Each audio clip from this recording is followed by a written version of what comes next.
Bedrea, po shko mesh aty se s'po kem kanë me çu, po shko i ngroti, s'po po çam me bo. Po shko.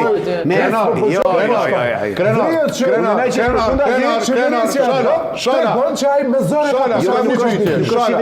Shala, kam një pyetje.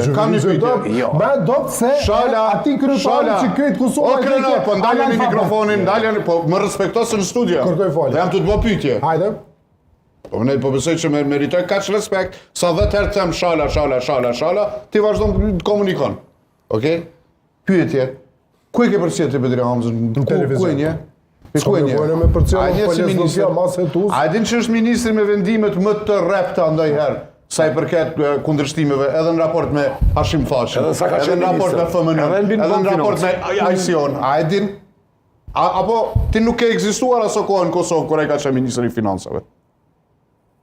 Të do të me i thonë i dëgjueshëm Bedri Hamzës që unë si gazetar e kam përcjell betejë me krejt botën, përfshirë me ish kryeministrin Thaçi, vetëm i dëgjueshëm nuk është, të ta them me shumë kompetencë. Po mendoj, ai mund të ketë 100 të meta të tjera, por ti thuash i dëgjueshëm Bedri Hamzës është huqje totale, do të thotë është as perceptim nuk është. Duke e marrë para shumë një gabim. Duke e marrë parasysh që PDK-ja udhëheqet nga 4-5 koka, titanësh. Kush janë ato koka titanësh? Kush janë ato koka? Rrish aty Arben, kush janë ato koka? Kush janë titanësh? Allajle, kush janë ato koka titanësh?